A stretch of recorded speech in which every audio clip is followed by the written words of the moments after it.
Thank you so much. And I'm extremely sorry for the hiccup occurring to the minister. I feel really embarrassed to have to speak before him, but here we are. And thank you very much for giving me the opportunity to address this important event. I'm delighted to be with you.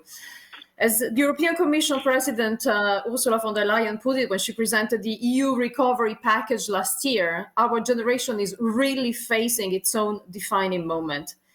What had started with a virus so small our eyes cannot see, it has become a health, economic, and social crisis challenging like never before the old European project that we have collectively built. The urgent and exceptional necessity entailed by these exceptional crises has led us to present Next Generation EU.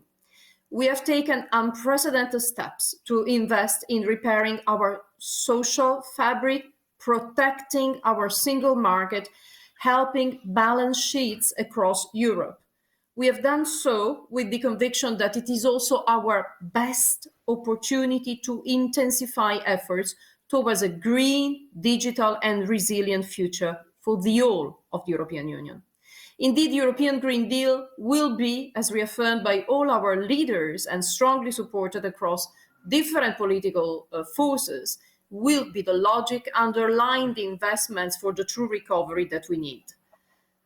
We have learned it very strongly, I would say, also throughout the COVID-19 crisis. What is good for our environment is also good for our businesses and for all of us.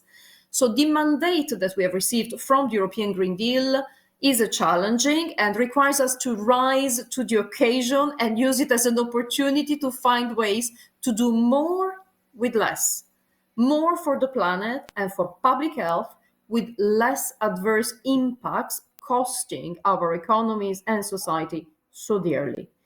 The European Green Deal is really an enabling mechanism to trigger investment and modernize the EU's economy.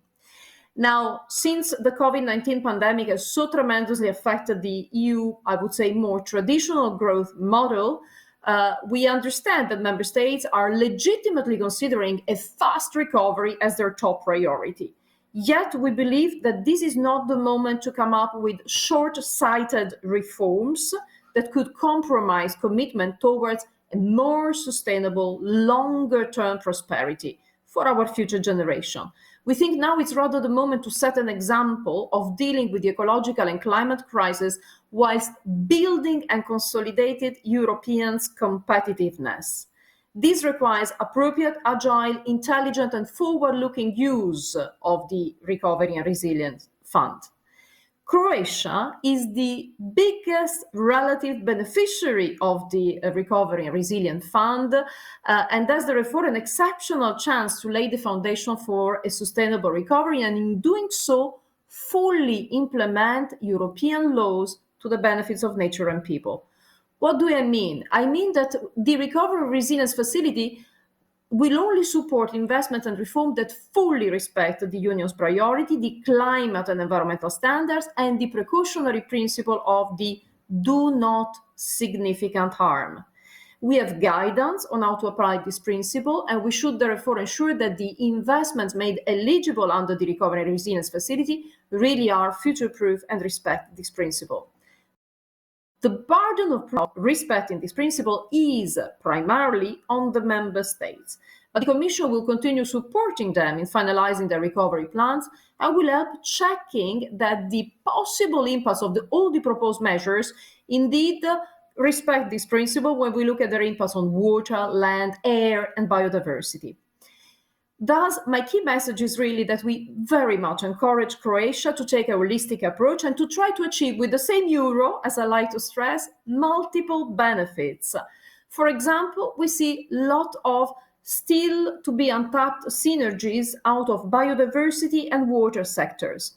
Croatia is actually among the countries with the richest biodiversity in Europe. I don't know, many in the audience know, but the Croatian Natura 2000 network is proportional to the country size, the second largest across the whole EU. Yet, further efforts are needed because we know that 50% of the protected habitats and species in Croatia are in an unfavorable conservation status. And at the same time, Croatia also needs to accelerate its compliance efforts with the Water Framework Directive and with the Floods Directive, to mention just some examples. Thus, an idea. What about having a well-designed disaster risk management program that would reduce the risk of floods, therefore let inhabitants benefit from enhanced protection, revitalize water courses across the country, nature-based solution to stabilize embankments and store water for the drier periods? These type of projects are directly relevant for implementing EU law and contribute at the same time to achieve the 2030 objectives of our EU biodiversity and climate adaptation strategies. Another example, air quality in Croatia also needs some improvement. In 2018, Croatia witnessed 5,100 premature deaths, attributable, amongst other, to particulate matter concentrations, which are above the EU average. Daily exceedances of particulate matter emissions are observed in quite some part of the country, and they may result from energy and heat generation using solid fuels. Now, the Recovery and Resilience Facility provides several opportunities to remedy this situation, be it through energy, transport, waste, agriculture, building renovation measures. For example, since road traffic significantly contributes to air pollution, Croatia could, in our view, step up investments in rail, improve public transport services, also in terms of connection with its island, so as to promote a modal shift to freight transport from road to rail and to waterborne transport, but clean, of course, waterborne transport. Croatia, in our view, would also gain from further untapping synergies between decarbonization and depollution technologies when planning how to clean its industrial sectors. And this co-benefit approach, decarbonization, depollution, is also perfectly in line with the rationale that we are following in the ongoing legislative review of the Industrial Emission Directive. To conclude, Croatia is the biggest relative beneficiary of the Recovery and Resilience Facility and has a unique chance to seize it. Croatia's moment is now. I look at you also as a big football champion. Well, the ball is in your court.